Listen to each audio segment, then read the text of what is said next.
Bismillahirrahmanirrahim. Alhamdulillahirabbil alamin. Wassalatu wassalamu ala asyrofil anbiya'i wa sayyidil mursalin nabiyina Muhammadin wa ala alihi wa ashabihi ajma'in.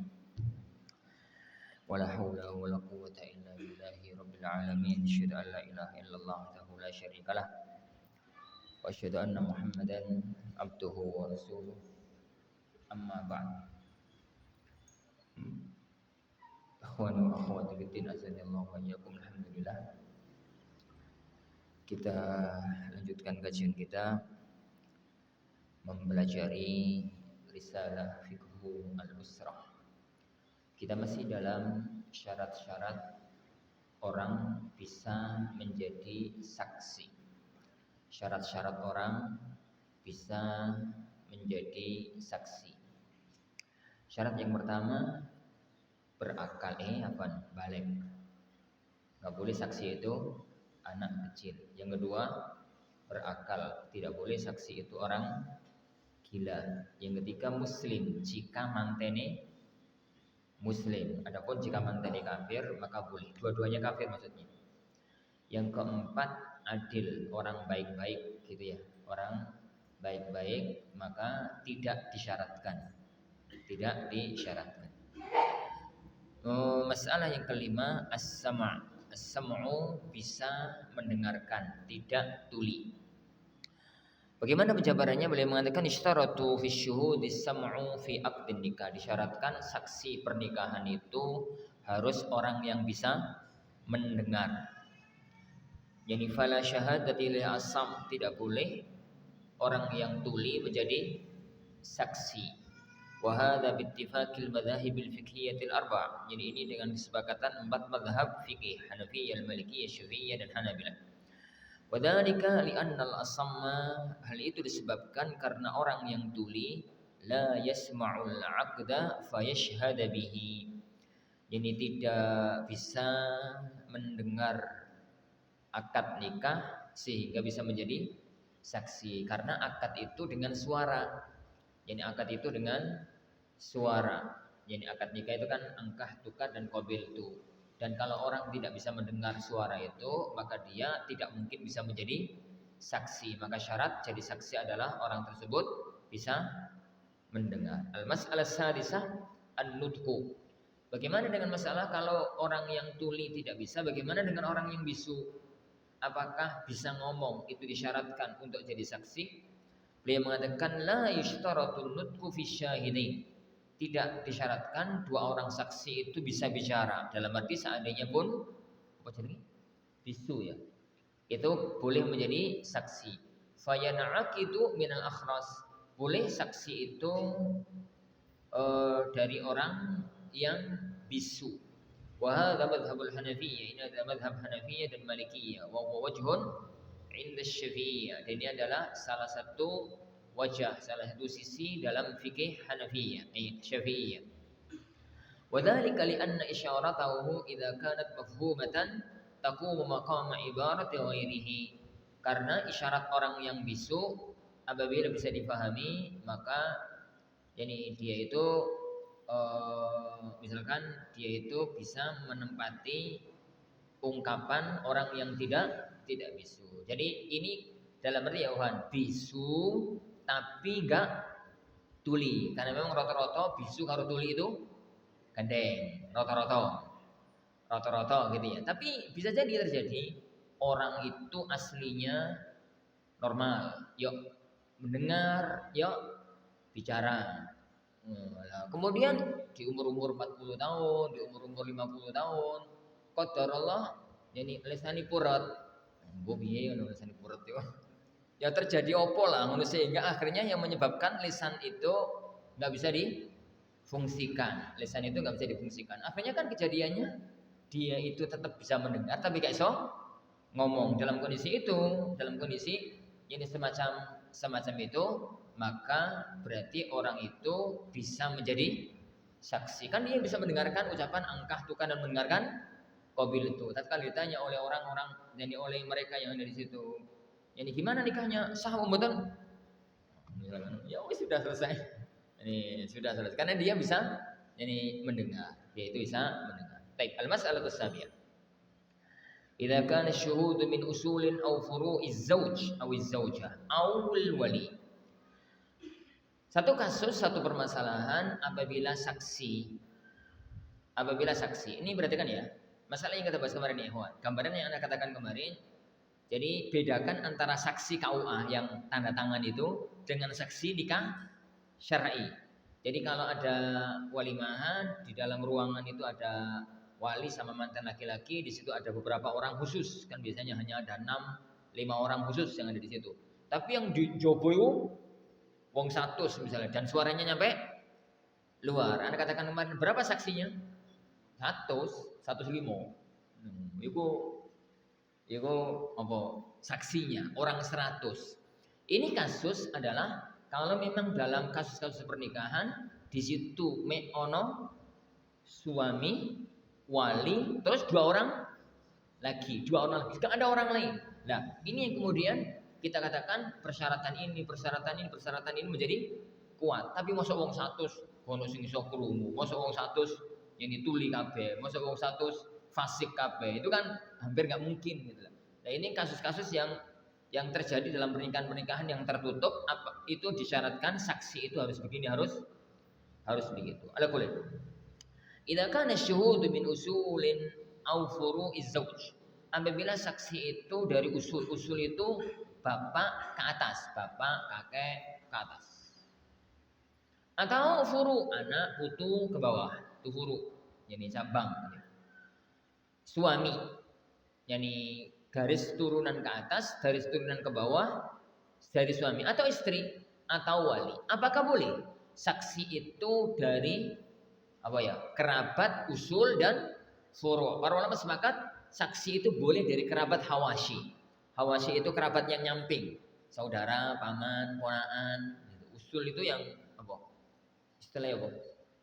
Kerabat munggah itu istilah Jawa ya, apa menurut? Bapak, ibu, mbak kakong, mbak putri terus ke atas. Itu jadi apa? Itu dalam istilah syar'inya itu usulur rajul. Benar ya istilahnya. Nah ini kalau ke bawah anak putu itu jadi apa? Anak putu. Itu jenenge furu'. Ikhtalafa al-ulama'u fi hukmi syuhud min usuli aw furu'iz zawj aw zawjah. Para ulama kita berselisih tentang hukum saksi itu dari usul atau furu' suami atau istri atau wali. Fi itsbati aqdin nikah, untuk menetapkan adanya akad pernikahan. Ala qaulain. Ada 2 pendapat. Al-qaulul awwal yang pertama, ishtaratu fi itsbati aqdin nikah alla yakuna asy-syuhudu min usuli aw furu'iz zawj aw az-zawjah aw al-wali.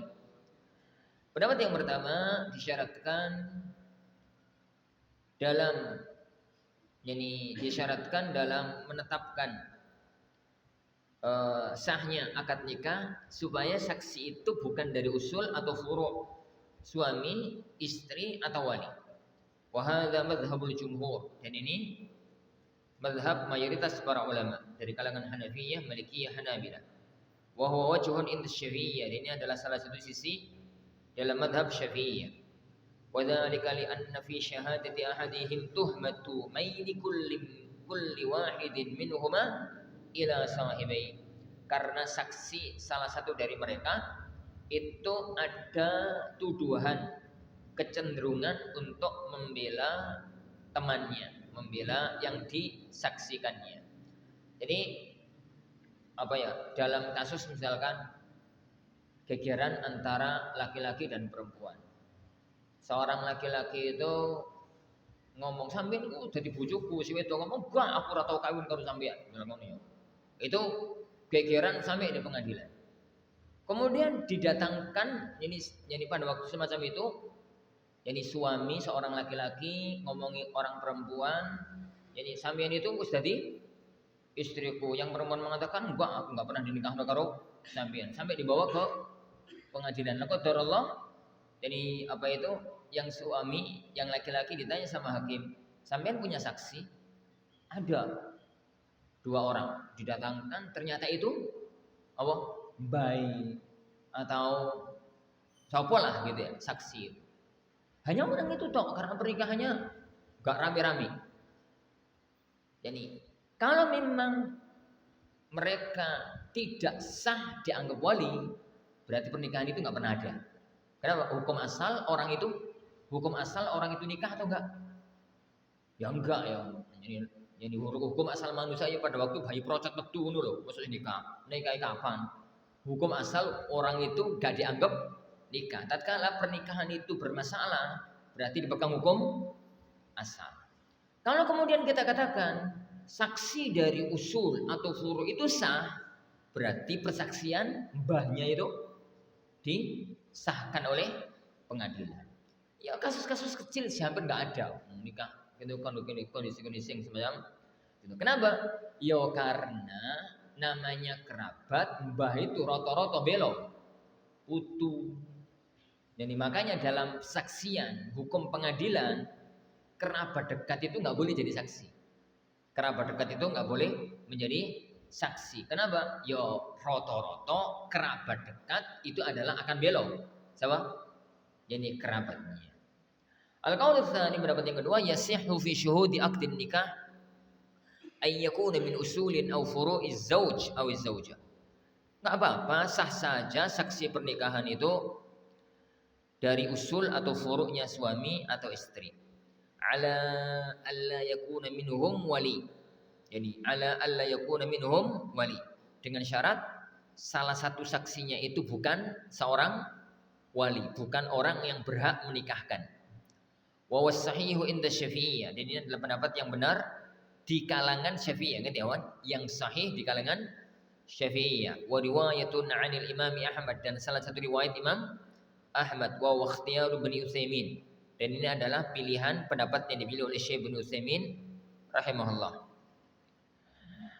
Wa dzalika li anna syahadatul usul wal furu' mamnu'atun haitsu kanat syahadatan lil insan. Yang demikian itu karena persaksiannya usul dan furu' tertolak apabila persaksian itu membela orang yang disaksikan, membelanya. Khasyatat tuhmah, karena khawatir ada tuduhan orang itu menjadi saksi untuk belani kerabatnya. Taib. Amma haitsu takunu syahadatu alaih. Adapun kalau persaksian itu tidak ada unsur pembelaan, gitu aja lah kalau terjemahannya. Kama huwal halu fi aqdin nikah, sebagaimana itu kondisi akad pernikahan, fala tumna, maka tidak mengapa. Karena ya dalam akad nikah itu kan memang ada hak, tapi di situ ada kewajiban. Di situ jadi ada kewajiban. Beda dengan kalau kasusnya itu murni hak, tidak ada kewajiban. Wallahu a'lam. Taib. Al-mabahatus sadis, permasalahan yang ke-6, masalah lain dalam fikih pernikahan, al-kafa'ah. Jadi fin nikah, kafa'ah dalam pernikahan itu istilahnya wong Jawa sak kufu. Sak kufu itu basa Jawa ya, basa Holani. Sepadan. Jadi lanang karo wedok itu sepadan. Jadi yang kita kaji nih ya, ini hukum fikih ya. Hukum fikih. Para ulama kita itu sepakat ya, suami istri itu semakin kufu, semakin sepadan, semakin bagus. Itu dengan kesepakatan para ulama. Jadi semakin mendekati dari semua sisi itu semakin bagus, karena itu akan menjadikan kehidupan rumah tangga semakin terciptanya sakinah, mawaddah, warahmah. Umure mepet-mepet. Jadi itu namanya kufu kafa'ah fil umur. Umure sepadan. Dan yang sitok jadi umure 71, sitok umure 17. Niku ya bolehnya boleh ya, kawan. Tapi ya piye ya sing wis 71 mikire arepe mlebu kuburan. Sing 17 mikire selfiean. Wis sing 71 mikir bojo kendel mentoto. Jadi sing apa sing yang umur 17 kan seneng-senenge jalan-jalan, healing. Sing 71 senenge kan jalan-jalan kuburan. Ini wis gak cocok bluas ngono ya. Jadi gak cocok bluas. Ya, itu ya sahnya sah, tapi seandainya mirip-mirip sitoke 17, sitoke 24, sitoke 26 ngono kan ya isih pemikiran wong sing mirip-mirip. Itu dianjurkan. Podo-podo sugih, podo-podo gak duwe, itu juga dianjurkan. Kenapa ya, Wan? Jadi ini sitoke sugih. Sitoke gak duwe. Itu kan yuk bojo ami istri susah besan karo besan. Susah. Dan ini temu besan ini. Sitok sing dibakas itu Alphard, ATM. Sitok ini dibakas itu Telon, diundi, Kaspi. Ngono kan gak nyambung blas bahas. Yani ngopo ya bahas ngene bakas ngono gak nyambung. Nah sing wong miskin cerewet to, kula ge wingi niku tandur telo. Lagi bapak ya telo niku apa, Pak? Ngono. Ruwet jadi gak nyambung blas. Jadi gak nyambung blas. Terus dalam kehidupan rumah tangga, sing sitok ku senengi hamburger, seneng ngopo, sing sitok ku senengane juwet ngono. Keres ngono. Wis ruwet ngono. Jadi wis apa ya? Ya semacam itu. Makanya itu. Yani kafaah dari sisi nasab. Sama-sama darah biru, sama-sama darah hitam, sama-sama darah hitam, darah merah. Itu juga dianjurkan. Satu ini berdarah biru, satu ini berdarah merah. Itu ya nggak apa-apa, tapi apa ya? Tapi ya apa ya? Banyak masalah lah. Ya gak banyak masalah sih. Kadang-kadang ono cerita-cerita yang semacam itu. Ya cerita-cerita dari orang-orang yang dari kalangan gak punya, kemudian dinikahi oleh orang yang sangat punya. Karo bojone kadang-kadang gak masalah. Begitu kumpul keluarga besar itu yo nolongso ati nek gak dianggap. Ngene. Piye rasane itu? Cerita-cerita semacam itu tuh banyak. Makanya kafaah itu dianjurkan, disyariatkan dalam semua sisi. Dianjurkan ya, wah. Dianjurkan dalam ini semua sisi. Semakin parek semakin bagus. Yang semakin dekat semakin bagus. Sampai ya, Wan. Jadi Al-Imam Ibnu Abi Dunya itu membuat teman yang sebenarnya agak serak ya, tapi sebagai komentar aja. Beliau itu mengatakan, jadi wong sing penampilan fisiknya itu beda jauh, itu ya dimakruhkan untuk nikah. Sitok engkau ganteng kaya Arjuna. Sing wedok kok awalek kaya malampir. Iku yani apa ya? Kata sebagian para ulama itu makruh. Ya makruh ya, sahnya sah, tapi ya nek iso ya ojo. Iku gara itu wong jadi. Oke, wong itu ngerasani sak kampung itu ngerasani. Ya to lele sampai pas nontoni opo to lele ngono. Apa ini ku alik ya wan. Sing sitok sing wedok kok ayu kaya sapa? Wong tak ayu ku sapa nek nyisil wong Jawa Sembadra. Salah ya? Bojone Arjuna ku sapa? Sembadra to, istri pertama. Istri kedua istri Kandi to. Oh gak hafal sampean. Ora bener blas dadi wong Jawa. Ora bener blas dadi wong Jawa. Sinta. Ini Rahwana karo Sinta karo Rama, ngono ya. Sampe ku gak ngerti wayang. Wahyu ngono ya, kaya cerita Rama dan Sinta, pemicu perang apa? Baratayuda. Gak ngerti blas. Gak ngerti. Wong Jawa gak ngerti Jawane. Ala kulli wa ta'ala Allah yakum. Ngono kok nikah karo lanang tok elek. Iku kan gara-gara masalah. Ya sahnya sayawan, tapi kalau bisa ya gak terlalu jauh mirip-mirip. Nah, itu kalau dalam bahasa kalau bisa. Tapi bahasa kalau bisa itu kan bukan bahasa fikih. Bahasa kalau bisa itu kan enggak bahasa fikih. Lihatlah bagaimana Rasulullah SAW itu mencoba menganjurkan umatnya itu jadi untuk ya mirip-mirip, dekat-dekat. Ini dekat-dekat. Meskipun ya kadang-kadang enggak. Tatkala Rasulullah dilamar oleh Abu Bakar. Abu Bakar tokoh-tokoh itu ngelamar, ya Rasulullah, kula ngelamar Fatimah putrinya Rasulullah sallallahu alaihi wasallam. Ini dalam adatnya orang Arab itu kan enggak masalah. Abu Bakar itu mertua ya Rasulullah. Abu Bakar ngelamar anaknya Rasulullah. Dadi ngono kan enggak karu-karuan ya. Jadi Rasulullah itu mantu ya mertua, Abu Bakar itu mantu ya mertua. Bener belas. Tapi Rasulullah SAW itu ngomong Abu Bakar, Fatimah isek cilik, cilik sopo sih cilik, wis rotok ketuan padahal.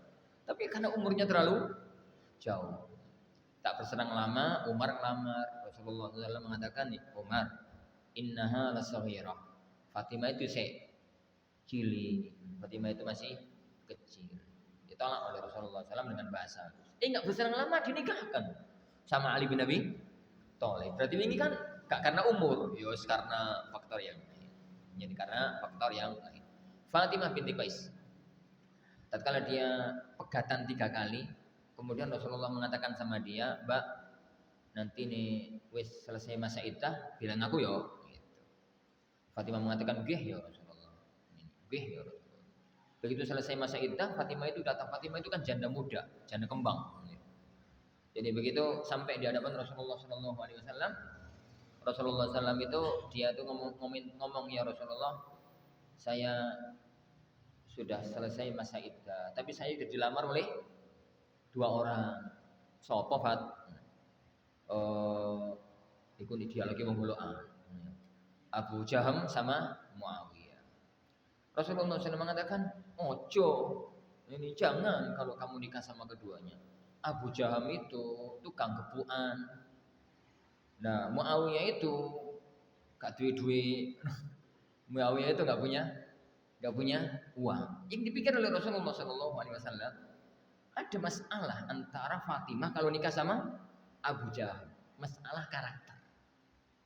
Fatimah binti Qais ya, bukan Fatimah putri Rasulullah. Fatimah binti Qais orangnya itu apa ya? Sensitif kalau bahasa kita itu. Gampang nangis, pokoknya sensitifan. Lah ngono nikah karo laki-laki yang temperamen oleh rong dino mati itu. Guru mati. Enggak masalah. Dan begitu juga Fatimah itu tipikal dipandang oleh Rasulullah SAW, tipikal wanita yang nggak bisa kalau nikah sama Muawiyah. Akhirnya beliau mengatakan, sudahlah Fat, nikahlah sama Usama ibn Zaid. Nikahlah kamu sama Usama ibn. Jadi hal yang semacam itu diperhatikan. Ini boleh ya Wan, untuk tidak dilaksanakan nggak apa-apa. Tapi kalau semakin dekat semakin dekat itu semakin bagus. Karena yang kita tuju dalam pernikahan itu adalah sakinah, mawaddah, warahmah. Dan sakinah, mawaddah, warahmah itu kalau jarak antar keduanya itu nggak terlampau jauh, maka semakin bisa untuk direkatkan. Lah, adapun kajian yang ada di kitab ini itu kajian fikihnya. Boleh apa enggak? Nah, kalau boleh apa enggak itu kan murni kajian fikih. Jadi murni kajian fikih. Al-matlabul awwal, masalah yang pertama. Tu'tabarul kafa'atu fid din. Jadi kafa'ah itu sekufu dalam agama itu wajib diperhitungkan. Harus diperhitungkan. Kesepadanan dalam masalah agama. Apa itu kesepadanan dalam masalah agama? Sama-sama muslimah. Sama-sama wong api.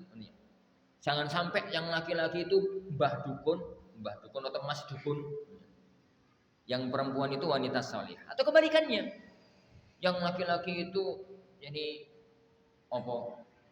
Laki-laki baik-baik, santri, ustadz gitu ya. Nikah karo sopong. Jadi itu namanya tidak kufu, tidak sepadan dalam masalah agama. Kenapa itu dilarang oleh syariat? Karena itu akan menghancurkan rumah tangga. Karena itu ya Wan, akan menghancurkan jadi agama orang yang baik. Itu akan menghancurkan agama orang secara umum. Adapun kalau kemudian yang elek jadi api, alhamdulillah. Tapi kan kita nggak pernah tahu ya Wan. Kita itu jadi nggak pernah tahu. Kenapa? Bisa jadi loh. Jadi bisa jadi malah orang api itu yang akan tergeret berbuat kejelekan. Makanya beliau mengatakan di sini, tu'tabarul kafa'atu fid din. Kesepadanan dalam agama itu wajib diperhatikan, wajib diperhitungkan. Tidak boleh, itu tidak diperhitungkan. fala yakunul fajiru wal fasiqu kuf'an li afifah. Laki-laki yang fajir, laki-laki yang fasik itu tidak sepadan dengan wanita yang afifah, wanita yang baik-baik, wanita yang menjaga agamanya. Wa hadza bittifaqil madzahibil fiqhiyatil arba', dan ini dengan kesepakatan mazhab fikih yang 4. Al-Malikiyah, Hanafiyah, Al-Malikiyah, Syafi'iyah dan Hanabilah. Wa dzalika lil ati, yang demikian itu karena beberapa hal berikut ini. Yang pertama, li'annal fasiqa mardudus syahadati war riwayat. Orang fasik itu orang yang hina, persaksiannya, riwayatnya tertolak. Yang kedua, li'annal fasiqa ghairu ma'munin 'ala nafsi wal mal. Karena orang fasik itu enggak bisa dijamin jiwanya, enggak bisa dijamin hartanya. Dia mulai-mulai nggo duit 1 juta, mulai-mulai nggo duit 500.000, itu tekon gak jelas fasik kok. Jadi gak jelas ini agama nih. Padahal harta haram masuk ke rumah itu merusak dia, merusak istri, merusak keberkahan ini rumah tangga. Tsalitsan li annal fasiqa maslubul wilayat. Karena orang fasik itu tercabut perwaliannya. Naqisun indallah. Kurang di hadapan Allah, wa inda khalqihi, dan di hadapan makhluknya. Fala yakunu kuf'an lil afifah, maka tidak sepadan dengan wanita yang ini baik, dan tidak sepadan dengan wanita yang baik-baik. Jadi intinya bahwa kesepadanan dalam agama itu wajib. Makanya kan Rasulullah SAW mengatakan dalam hadis-hadis yang telah kita baca di awal, tunkahul mar'atu li arba. Wanita dinikahi biasanya wong lanang itu dinikahi wong wedok karena melihat 4 hal. Ada yang karena cantiknya, ada yang karena nasabnya, ada yang karena hartanya, ada yang karena agamanya. Ini maksudnya itu tungkahul mar'ali arba, itu bukan empat-empatnya itu kumpul jadi satu. Itu rauno itu. Ono nanti wis mati yo sih. Ya nantinya nanti di surga. Ini di dunia ya, wan. Namanya manusia ya, wan. Jadi wanita itu bukan peri, bukan bidadari. Laki-laki bukan malaikat. Dolek sing sempurna. Gak nemu. Terus sampean dolek sing sempurna itu sampean ngoco dhisik. Sampean sempurna apa ora? Ini sampean sempurna, ini apa tidak. Jadi nggak mungkin wayu tapi rada goblok. Jadi ya wongi pinter gitu tapi wajah yo gak kan ada sawang. Komburi yo gak pate pantes, tukang ngarep ora pate pantes. Jadi wongi itu misalkan ayu tapi dan pinter tapi loro-loron. Ini sedina itu masuk rumah sakit ping 3. Sopo ngono. Ya segitulah hidup ya, Wan. Itulah kehidupan. Cari yang sempurna itu jadi enggak ada. Jadi maka yang kita lihat makanya dalam adab-adab pernikahan itu kan cacatnya istri tutuplah dengan kelebihannya. Tutup dengan kelebihannya. Sebagaimana kelebihan istri itu jangan menjadikan kita menjadi takabur, karena mesti ono cacati, tiada ganding yang tak retak, tiada mawar yang tak berduri. Benar tak? Yang tak berduri benar tak? Ini tiada hidung yang tak berupil, yang tak berupil, kan? Ada semacam itu. Jadi yang penting itu, jadi kadang-kadang dinikahi karena cantiknya, karena ini. Apa kata Rasulullah SAW? Fadfar bidzatid din. Pilihlah yang baik agamanya. Pilihan utama, ketambahan cantik, alhamdulillah. Ketambahan nasab, alhamdulillah. Ketambahan ini, alhamdulillah. Semakin lengkap, semakin bagus. Hanya ojo cari standarnya, jangan cari yang sempurna. Kenapa? Orang nemu. Jadi orang nemu dibilangi mati dhisik, nanti di surga ketemu. Taib. Itu yang pertama. Itu jadi yang pertama. Yang kedua, al-matlab ats-tsani. Al-kafa'atu fin nasab. Kesepadanan dalam nasab. Kesepadanan dalam nasab ini ya, ikhwan. Ini podo-podo ningrat. Podo-podo melarat. Podo-podo ningrat. Ini dalam bahasa para ulama itu, apakah boleh wanita Quraisy dinikahi oleh laki-laki yang bukan Quraisy? Bahkan ada pembahasan lucu. Apakah boleh wanita dari Bani Hashim dinikahi oleh laki-laki dari Bani Mahzum? Sama-sama Quraisy, sama-sama darah biru. Hanya Bani Hashim lebih terhormat karena nasabnya Rasulullah Shallallahu Alaihi Wasallam. Itu dibahas detail, ada khilafnya, ada pembahasannya. Nek di Indonesia ngono, nek di Jawa. Apakah boleh wanita turunan terahnya orang ya sana.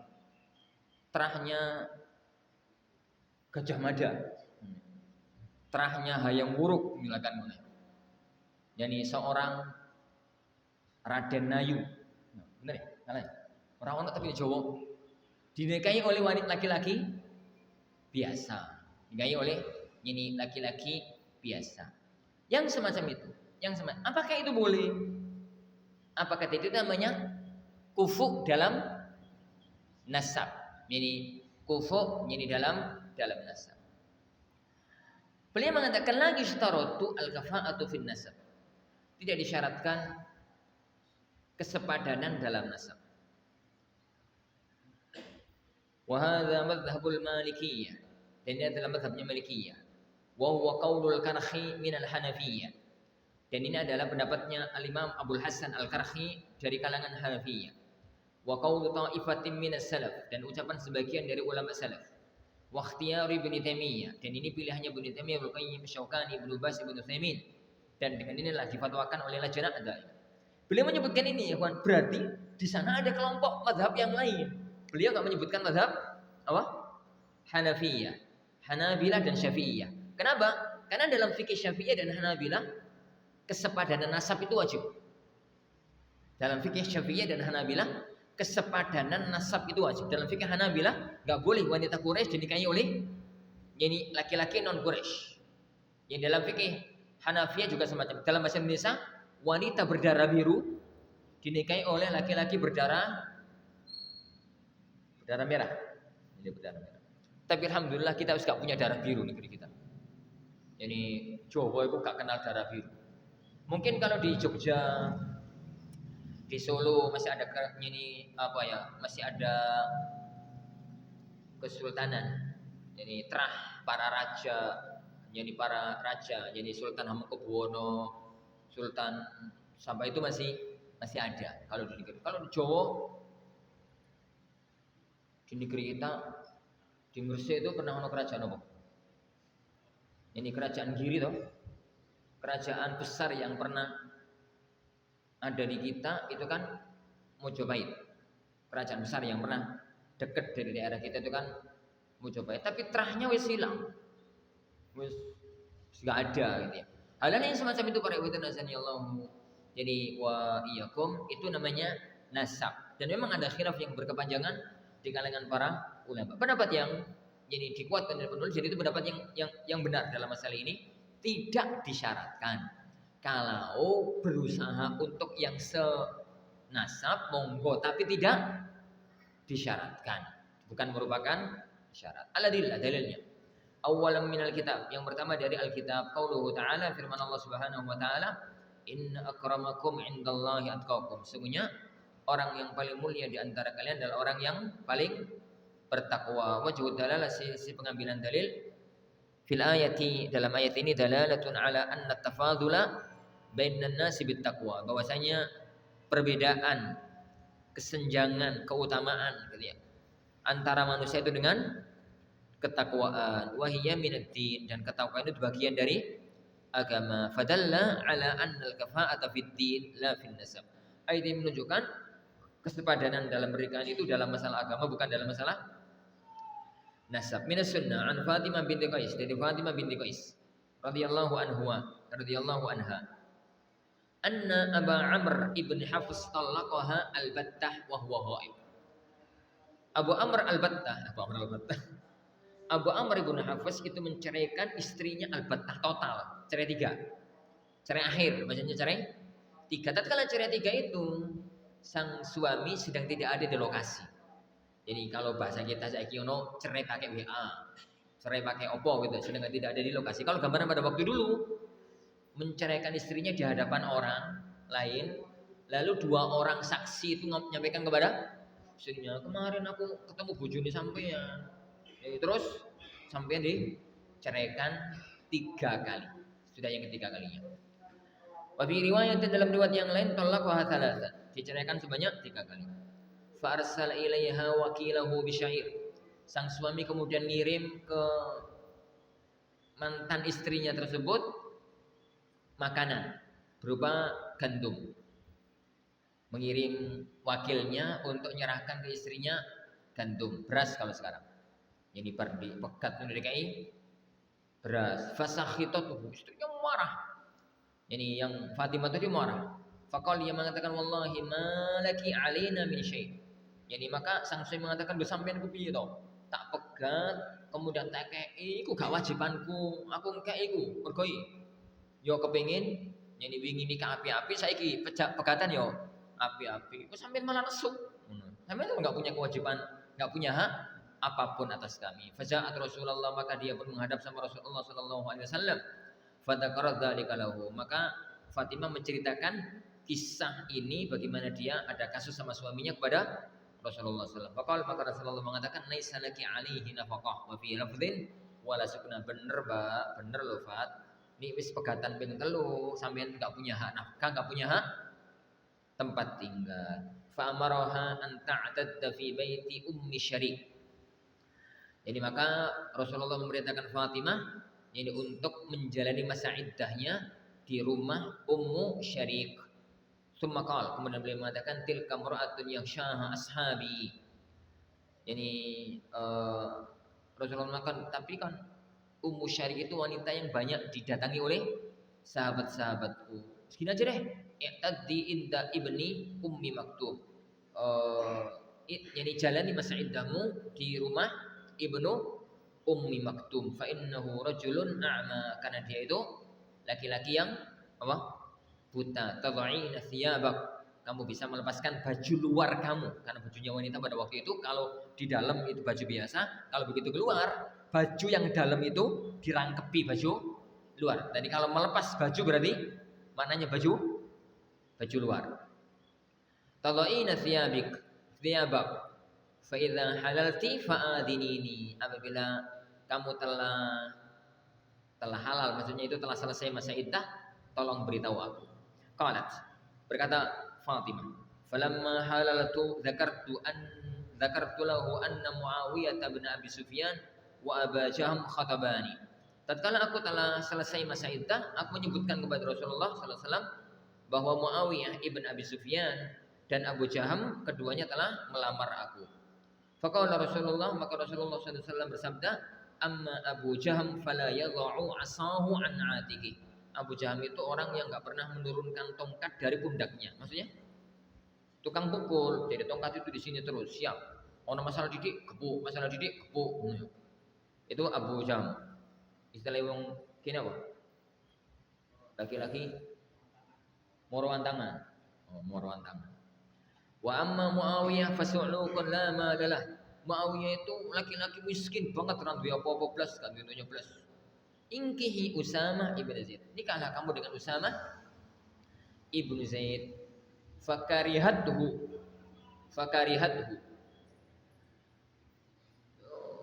Siapa tadi? Fatimah aslinya enggak mau gitu. Maka Rasulullah mengatakan ingkihi Usamah ibn Zaid. Nikahlah kamu dengan Usamah ibn Zaid. Fanakahathu. Lalu Fatimah nikah sama Usama. Faja'alallahu fihi khairan wa tabattu bihi. Jadi akhirnya Allah menjadikan pada diri Usama banyak kebaikan dan aku merasa senang sekali dengan nikah dengan Usama. Hadis ini ya kawan, salah satu di antara pondasi fikih pernikahan dalam banyak hal. Kita nggak mungkin bahas semuanya. Inti permasalahannya adalah perintah Rasulullah sallallahu alaihi wasallam kepada Fatimah untuk menikahi Usama. Wa fi qaulihi sallallahu alaihi wasallam ingkihi Usama bin Zaid, nikahlah kamu dengan Usama bin Zaid, dalilun adalah dalil ala adami tibar kafa'ah fil nasab. Yani dalil tidak, yani harus satu Tidak harus sepadan dalam nasab. Wa inna ma'tubirad dinu aslan wa kamala. Yang dianggap adalah agama, kafa'ah secara asal maupun kesempurnaan. Kenapa ya, Mas? Fatimah binti Qais itu wanita darah biru, wanita berdarah biru, wanita ningrat. Sedangkan sambung Usamah ibnu Zaid itu dari kalangan mawali, anake mantan budak. Jadi karena bapaknya Zaid ibnu Harithah adalah seorang budak yang dibeli oleh Khadijah, lalu diberikan kepada suaminya Muhammad SAW, lalu dimerdekakan. Maka statusnya adalah mantan budak, dan mantan budak itu kelompok kedua dalam status sosial di kalangan bangsa Arab tatkala itu, dalam kalangan bahasa Arab tatkala. Meskipun demikian, Rasulullah SAW tidak mempermasalahkan, bahkan memerintahkan Fatimah untuk nikah dengan siapa? Usama. Berarti tidak harus, gitu ya, tidak harus ada kesepadanan dalam masalah nasab, Wallahu alam bisawab. Insyaallah subhanahu yang kita pelajari. Untuk dalil yang berikutnya kita lanjutkan pada waktu yang akan datang biizni rabbina tabaraka wa taala. Kita akhiri majelis kita. Subhanakallahumma wa bihamdika la ilaha illa anta astaghfiruka wa atubu ilaik. Sallallahu wasallam wa baraka ala nabiyyina Muhammad. Assalamualaikum warahmatullahi wabarakatuh.